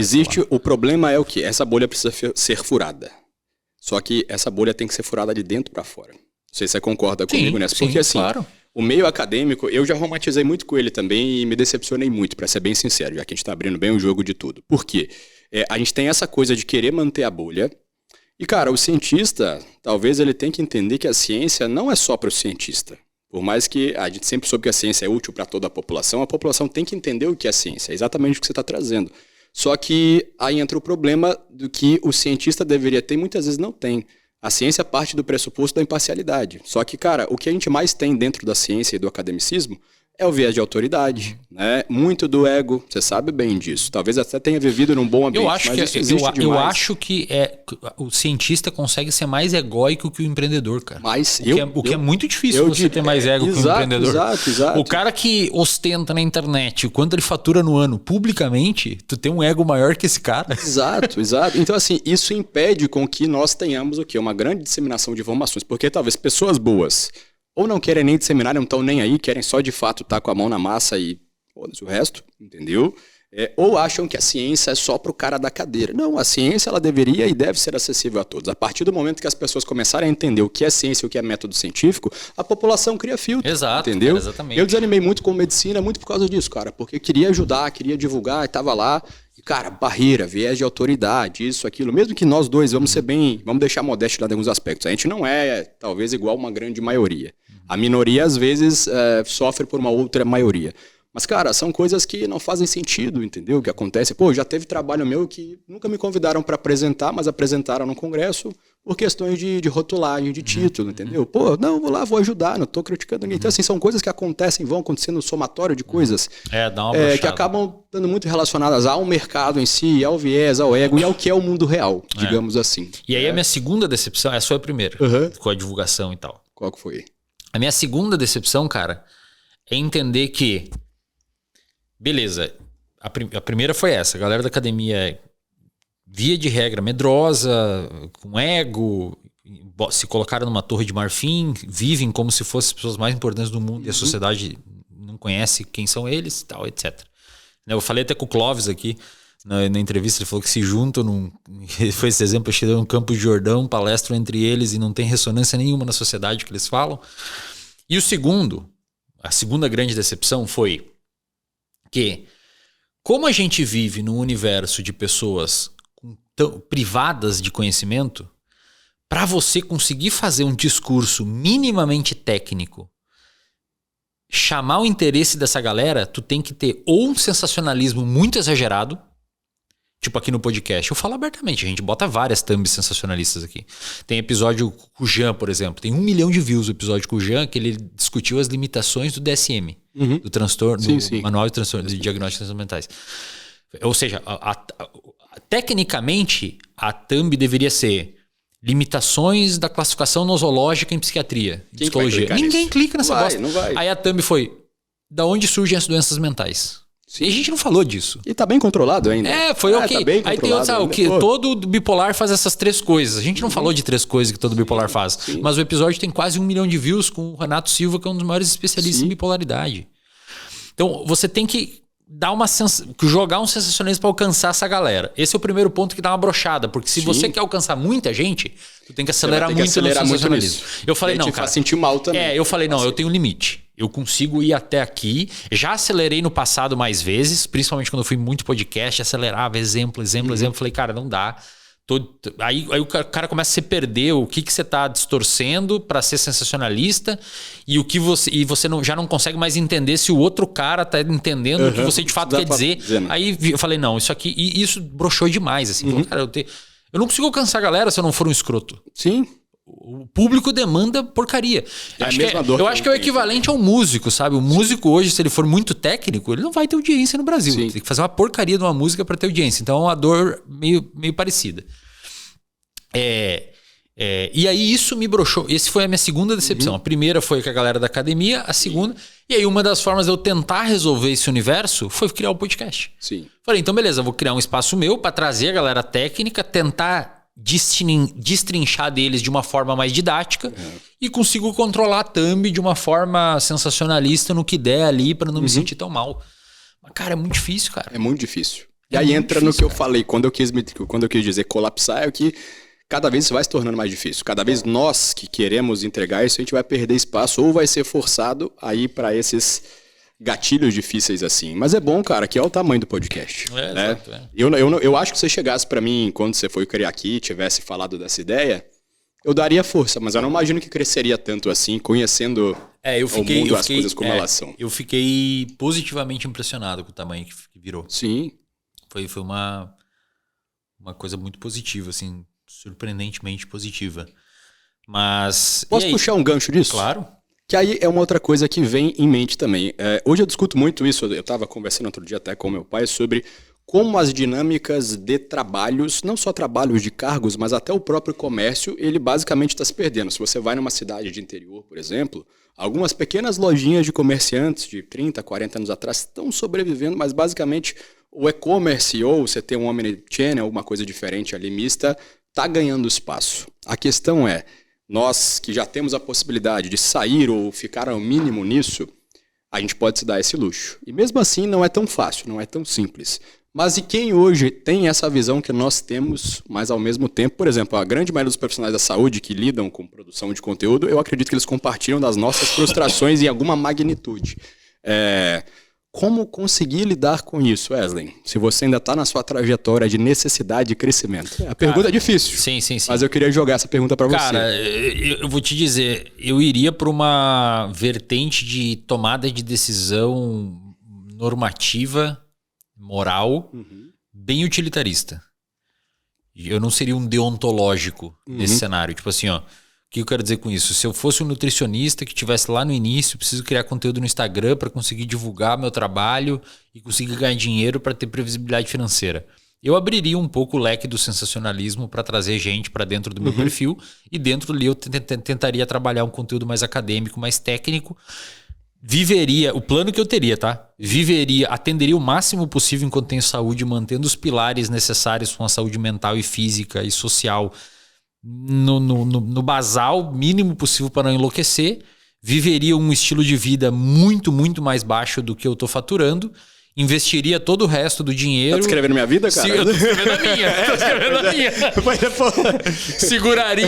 Seguraria o máximo possível por uns 5, 8 anos, cara, e depois Aí eu começaria a falar mais do que eu gosto. Sim. Mais técnico, sem me preocupar tanto com a audiência. Porque, cara... Aí falei isso aqui esse tempo também. Nós somos filhos... Eu mais que você. Que idade você tem? Eu tenho 32. Ah, não é. Então nós somos... também, apesar da barba branca. Nós somos filhos de uma Constituição de 88 que prometeu não ter mais favela no Brasil, ter saúde para todo mundo, ter educação de qualidade e não entregaram isso para nós. Os nossos pais tomaram péssimas decisões políticas. Sim. Ponto final. Entregaram para nós um país porcaria. E não interessa que o espectro... inclusive, o espectro nem interessa tanto. O problema é o centro. Literalmente o centrão é o problema. Exatamente. E aí entregaram uma bosta de país pra nós. A gente foi ferrado, cara. A gente não vai se aposentar por INSS. Então o cara que tá em casa, irmão, agora vivendo num país pobre, com poder de compra ruim, violento pra caramba. Sim. No Ceará, semana retrasada, agora você tá ouvindo isso mais pra frente, mas um tempo atrás, uma facção tomou uma cidade, não sei se você viu. Uma cidadezinha pequena, todo mundo foi expulso da cidade, cara. Sim. Então a gente vive num país violento, pobre, com baixo poder de compra, globalmente isolado, pouco respeitado, por mais que você ache, mas tem o fórum, tem não sei quem que falou que não é assim, tá? O Brasil ele não é respeitado mundialmente, o Brasil é isolado mundialmente, tirando um ou outro país que é meio próximo, e por mais que tenha relações comerciais, não é esse o ponto que eu tô falando que a gente não é relevante no cenário global. Sim. A gente é um país pobre, a gente tem um INSS quebrado, a gente tem uma economia muito ruim, a gente já trocou de moeda umas 13 vezes nos últimos 50 Pois anos. é, a nossa moeda é fraca. Então, é um caos, cara. Os nossos políticos são demagogos, não leem o que votam, não sabem o que... Nem eles acham que sabem direito o que eles fazem. A nossa educação é tão ruim que saiu recentemente um estudo que saiu no Fantástico, inclusive, que foi do Eduardo Zimmer, que foi minha banca no doutorado, mostrando que o nosso principal fator de risco é falta de educação, enquanto no mundo todo é idade para desenvolvimento de Alzheimer. Ou seja, a gente nem educou o nosso povo, cara. A nossa educação é tão porcaria que o brasileiro a gente tem uma educação tão porcaria que a falta dela é o principal fator de risco para desenvolvimento de Alzheimer, enquanto no mundo todo é a idade. A gente nem resolveu o problema da educação, cara. Então, se você tá aí no outro lado da tela respondendo a tua pergunta, você tá iniciando a tua carreira, produz conteúdo em rede social, atende o máximo possível, vive abaixo do seu rendimento, se emancipe intelectualmente, guarda dinheiro, aprende inglês e tenha saúde o mínimo possível aí, cara. Tudo isso que você falou, acho que envolve planejamento. Porque isso é sobre saúde, a sua saúde futura e tudo isso. Planejar é isso. Eu planejei muito a minha vida. Acredito que você também, pelo que eu te conheço. Mas assim, não é planejar para daqui a 2, 3 anos. É olhar mais ou menos o caminho, 10 anos e ficar perto dele. Ainda mais se você está um pouco mais influenciável com a internet como ela é. Quem consegue viver 1, 2 e quiçá 10 degraus abaixo do que pode, entendeu? Exatamente, pois é. E longevidade de saúde, pessoal, é isso. Longevidade de saúde é a visão de longo prazo e faz parte disso também.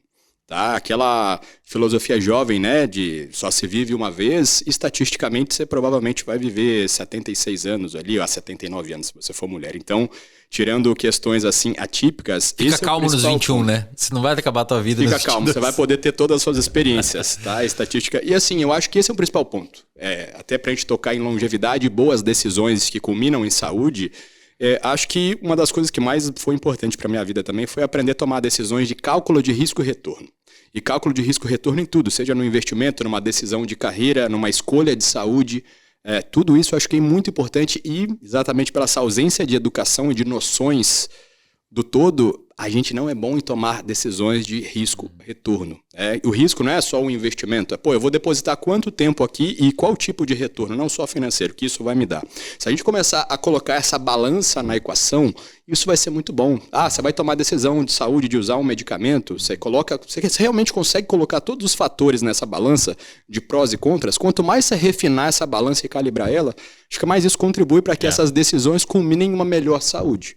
E aí, vamos ser um pouco mais prático também, só para a gente falar um pouquinho da parte médica, né? Porque, por exemplo, você mesmo passou por etapas diferentes na sua vida. Eu tô quase assumindo o podcast, que coisa feia. Não, vai lá, pô, vai lá. Você mesmo passou por etapas na sua vida que eu também passei a minha maneira. Por exemplo, acho que pouca gente sabe, mas eu cheguei a competir no fisiculturismo, gostei de fisiculturismo entre 2006 e 2014.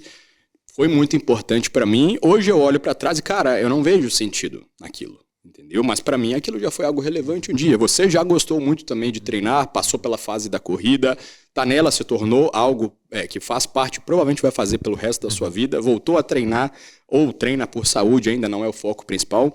Mas a questão que fica aqui é como que nós podemos, para as pessoas que estão assistindo, implementar para a realidade da maioria dos brasileiros, que não tem muito tempo, etc., mas quais seriam, na verdade é uma pergunta que eu me faria, quais seriam as principais coisas que podem ser implementadas progressivamente aos poucos para que a gente consiga cumprir esses pilares? Se fosse para você, Eslen, hoje, fora da sua realidade de tempo e conforto, mas talvez lá de trás, quais dos pilares de trabalhar o cognitivo, o descanso, o sono sagrado, o cardiovascular e os cuidados com prevenção de saúde real, não de exames aleatórios e coisas do tipo. O que você traçaria como uma boa estratégia hoje assim? Aí depois eu puxo o lado médico. Eu diria que do ponto de vista de saúde mental é tentar evitar o máximo possível estresse crônico. Se eu pudesse pontuar um só para a pessoa que vai desembocar em vários outros, é você tomar muito cuidado para você não ter um estresse crônico, isto é, ficar estressado, não necessariamente com um pico, mas mais ou menos estressado por muito tempo. Vamos entrar porque nisso. Isso vai prejudicar um monte de coisa. Quais você acha que são as principais coisas cotidianas que levam à perpetuação de estresse crônico? Eu diria...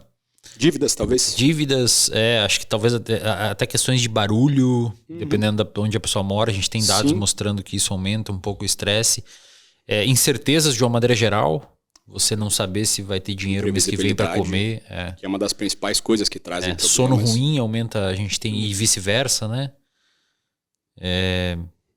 E quando a gente fala de dívidas, não vamos puxar dados financeiros de quantos brasileiros são endividados, mas eu, por exemplo, tenho métricas sobre médicos. Né? Quantos por cento dos médicos você acha que são endividados? Com dívidas ruins, porque se a gente fala de economia, tem dívidas boas, mas... tirando o financiamento imobiliário. Né? Eu diria que uns 60%, cara. Boa, é mais até. É mais que 60%. Se eu não me engano, é entre 60% e 75%. Caramba, cara. Eu já vi um dado de 72%, mas eu sou bem chato, então eu prefiro conferir a fonte, mas é muito, entendeu? Então, assim... Até eu então, por mais que esteja mudando... Eu digo 60% porque eu atendi muito médico. Então você sabe como é, né? Então, assim, por que eu estou usando o exemplo de médicos? Não é para criticar a classe em si, mas é porque, em tese do status social, ainda é uma profissão que, por mais que esteja mudando, traz um retorno inicial um pouco maior do que a média, entendeu? Mas isso cai novamente na educação. E não é só a educação. Aí a gente começa a entender educação financeira, mas a educação financeira, antes dela, vem um pouco dessa educação de autoconhecimento do que eu realmente preciso ou o que eu estou sendo seduzido. Entendeu? Porque essas dívidas, elas são perigosas. Às vezes aquela recompensa rápida de uma compra ou um financiamento de um carro dos sonhos que você podia postergar, você está vendendo a sua vida. Longevidade é tempo. Tempo é vida. Você está vendendo vida...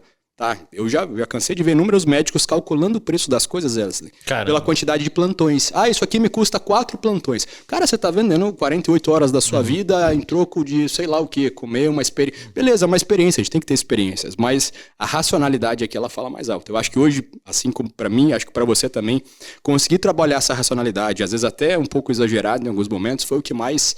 tira determinados agravantes desse estresse crônico. Né? Eu acho que é isso por aí. É importante também. É por isso que eu tenho esse raciocínio que se você for jovem, estiver entrando no mercado de trabalho, tentar viver o máximo possível abaixo das suas condições, trabalhar muito. Exato. Para que lá na frente você consiga usufruir do dinheiro que você guardou. Porque se você não guardar a grana e trabalhar muito agora, você vai ter que trabalhar muito depois. Exato. Ainda mais para os rumos que a economia mundial vai. Que quem vai estudar isso ainda vai ver que a gente já está num momento difícil, né? E uma outra coisa, falando agora mais de coisas práticas que acho que é legal para quem está vendo a gente conversar. Bom, a gente fala de sono, qualitativo e quantitativo. Mas mundo real, rotinas reais. O que para você lá na sua época também, porque você já deve ter passado algum momento da sua vida que você dormiu muito mal. Eu tive uma época, cara, que eu ficava 6 horas no hospital, lia 4 horas para revisar os artigos para escrever o livro, escrevia mais 3, eu chegava a dormir 2 horas e meia, 3. Era uma loucura. Eu me arrependo disso, colho frutos negativos disso, mas fez parte de um momento da minha vida que eu soube quando parar. E mesmo assim não estava certo. Mas assim, quando a gente tá dentro de algum cenário desse... O que você julga que, para você, na sua experiência, depois eu trago a minha, o que você julga que foi algo que te ajudou a começar a implementar essa rotina de sono, mesmo em períodos mais caóticos, onde você não podia se dar esse... O último ano da minha graduação, quando eu estava fazendo todos os estágios, fazendo TCC e estudando para o mestrado, foi um ano que eu dormi muito mal. Eu tive síndrome das pernas inquietas, eu ficava mexendo as pernas, assim, de ansiedade, tive vários problemas. E E naquela época eu sofri bastante, assim. Uma das coisas que mais ajudou a resolver meu problema de sono foi começar a fazer exercício físico. Na época eu não tinha condições de fazer TCCI, nenhum tipo de tratamento. Então foi fazer exercício físico, começar a correr, me ajudou bastante. Cortei totalmente a cafeína naquela época, que eu bebia demais, me ajudou bastante também. E comecei a implementar toda uma questão de noite, reduzir um pouco e tal. Mas assim, ó, se você tiver numa rotina real aí, se você tiver 6 horas para dormir, tipo, tenta dormir essas 6 horas, sai do celular, aproveita o máximo possível e dorme um pouco mais no final de semana. Sim. Acho que o que as pessoas às vezes não captam é, vamos cuidar do sono. Amanhã vou ter tudo 100%. Ele não vai, isso foge da realidade.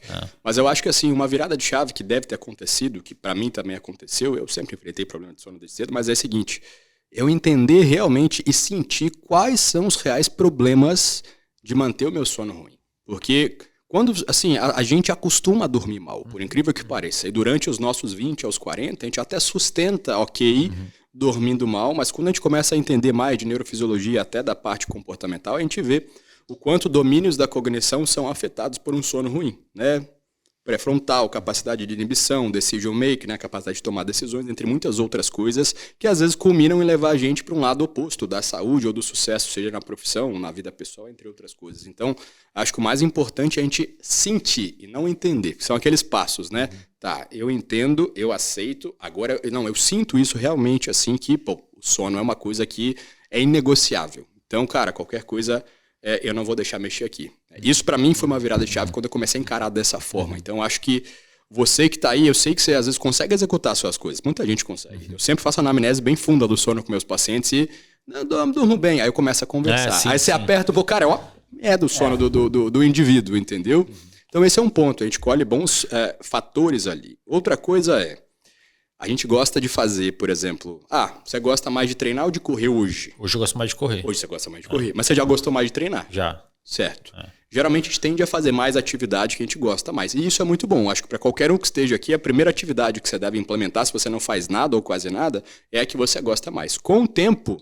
Acho que até com o mesmo princípio de que, vou postergar recompensas ou ficar satisfeito sabendo que eu posso ter sem eu precisar ter, você começar a entender, tá? Talvez eu possa negociar meio a meio, uma atividade que eu gosto muito, mas com uma outra que eu preciso, que vai me fazer falta. Eu, por exemplo, durante as minhas épocas, por 10 anos talvez, eu tinha um físico muito bom, mas eu não foquei na minha vida em fazer exercício aeróbico, talvez, quanto eu deveria. Hoje eu faço musculação por saúde, cara. Eu também. Eu não sinto mais o retorno que eu já senti 4 vezes na semana, vou lá, faço aqueles treinos e faço bonitinho e tal, mas é por saúde. Não fico... e assim, a musculação... Não tô falando mal, pessoal. Meu Deus, é uma coisa que eu já fui apaixonado, né?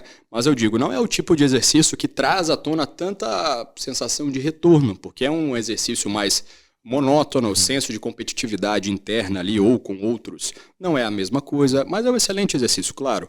Mas a partir do momento que você começa a entender, poxa, eu vou conseguir abrir mão de algo que eu gosto para começar a fazer algo que me incomoda e vou desenvolver estratégias para isso. Eu nunca gostei de fazer cardio, eu assumo isso com você. Eu falo para meus pacientes, eu não gosto de fazer cardio.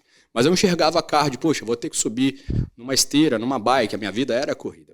Não, vou começar a correr, pode ser uma ideia. Vou buscar um esporte que eu trabalhe. Tênis, né? Exato. E, cara, virou uma coisa que tô querendo competir, jogar, aquela coisa toda. Então, assim, não precisa ser isso, mas se vocês desenvolverem essa visão, cara, se você acha o cardio chato, tenta descobrir um cardio, mesmo que não seja ideal, mas que seja mais legal. É verdade, fulano faz kickbox, vou tentar fazer uma aula, que de repente aquilo se torna o seu novo hobby e é um cardio também.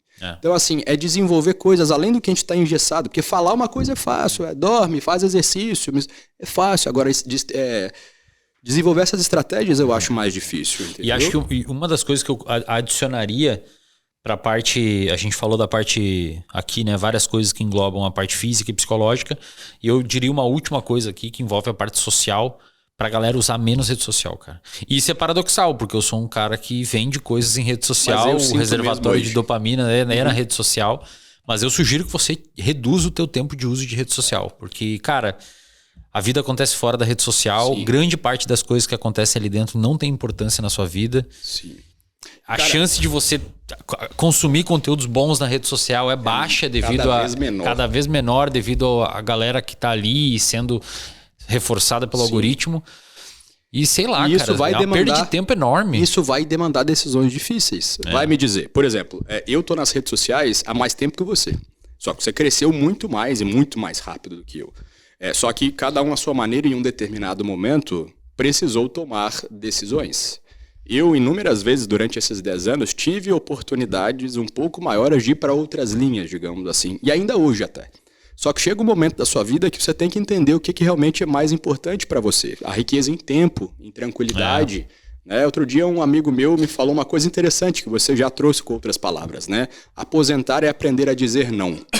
Então, assim, eu não estou falando de aposentadoria aqui, mas eu digo, muitos de vocês, talvez em algum momento da carreira de vocês, vão ter crescido na internet em algum patamar, pouco, muito, demais, absurdamente, mas chega um momento que o dinheiro vai estar entrando, cada um na sua maneira, mas você também talvez não vai estar bem por estar naquela rede social. Exato. E é o momento que você tem que fazer uma escolha difícil, porque você vai olhar para o lado em um país onde está tudo muito difícil, você tem algo ali que do aspecto financeiro é muito bom, mas você não está bem. Então, muitos que forem passar por isso, e eu digo isso por quê? Porque eu vejo isso muito em empresários, principalmente porque hoje talvez grande parte de quem também enriqueceu mais cedo são pessoas que trabalham com infoprodutos, querendo ou não. Pelo menos entre 20, 35, 40. E às vezes você fica preso ali, aquela corrida atrás do próprio rabo. Porque gastou tudo, né? Hã? A maior parte deles gastaram todo o dinheiro. Exato. E depois, cara? Imagina. Cara, então, eu olho assim, pra uma galera assim, tá falando com o Lara esses tempos. Falo, meu Deus do céu, cara, uma Ferrari a 200 por hora numa rua sinuosa. Isso aqui vai dar uma merda. Ao mesmo tempo eu falo, pô, mas será que eu não tinha que ter um pouco de coragem dessa pessoa, cara? Mas daí passa 3 segundos e eu falo, não. Tá bom, bem, do jeito tá que tranquilo. eu fiz. A paz e o sossego ali, ele é diferente. Uma parada que eu faço hoje, depois dessas desilusões que eu tive com a divulgação científica e com, enfim, descobri que é difícil você acessar o cara sem você se prostituir, né, intelectualmente. Sim. Gostei desse termo, eu sempre falo isso. E é foda, né, cara? A gente tem que fazer isso em palestra também. É um negócio complicado. Tu vai dar uma palestra e fala, cara, se eu não emburrecer um pouco o que eu vou falar, ninguém vai entender. Sim. É difícil, sim. Enfim, por isso que eu fiquei meio mal, assim. O que me salvou foram os livros, cara. Eu comecei a ler romance. Ano passado eu li 50 livros de romance. Caramba, de romance só? Só de romance. Pois é. Eu saio bem do técnico exatamente por isso. Falei, cara, eu tô preso nisso, chega um momento que eu não tenho mais com quem poder discutir o tempo todo. Eu tô fugindo pros romances, cara. Tô lendo um monte de romance e tô escrevendo o meu agora.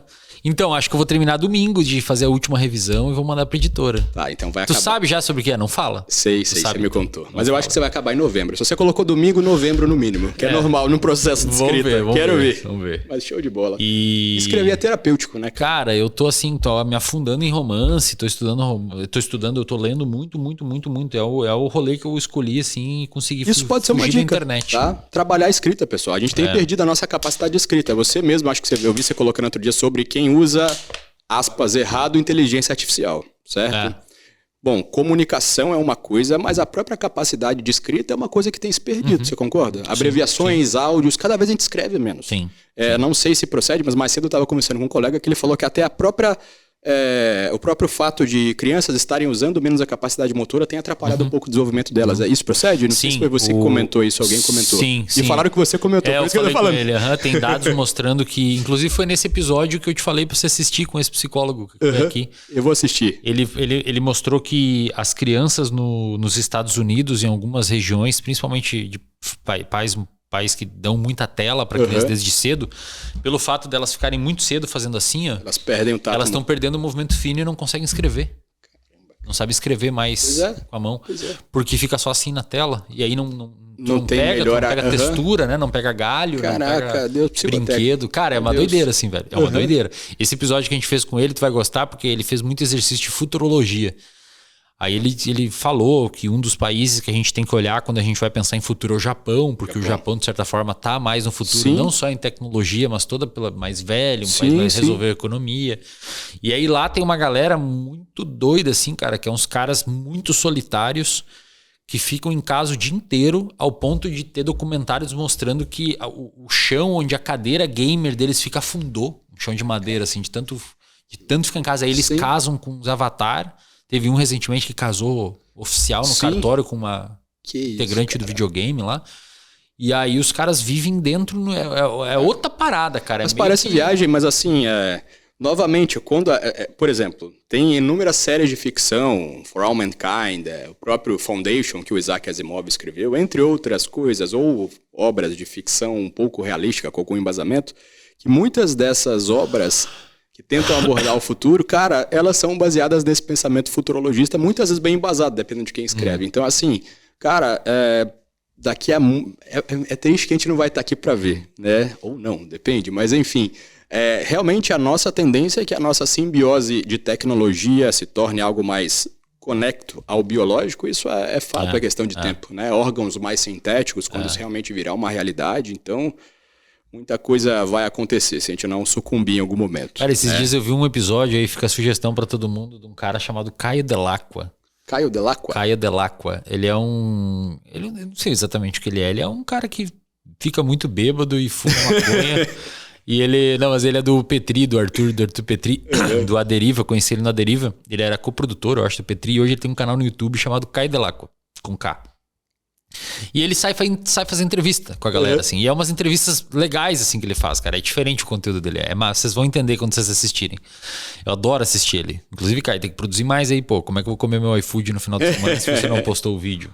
Tá de sacanagem aí. Aí ele faz umas... Tipo assim, ele vai num rolê gótico. Aí ele entrevista a galera gótica. Aí no outro dia ele foi num encontro de colecionadores de ônibus, um bagulho assim. Aí, depois ele vai num encontro de motoqueiro. Ele vai indo em nichos diferentes, sabe? Aí ele foi num que era uma galera que gosta de masoquismo, assim, de, sei lá, de se queimar com vela e os bagulhos de sexo. Aí depois ele vai na Marcha da Maconha. Aí depois ele vai na barbearia mais antiga de São Paulo. Aí ele vai num outro cara que coleciona máquina de escrever. Aí ele faz essas entrevistas malucas dele. E esses tempos ele foi falar com um cara que abandonou tudo. Ele era... trabalhava na Faria Lima, o maluco. E ele viu que a cabeça dele tava despirocando, cara, em São Paulo.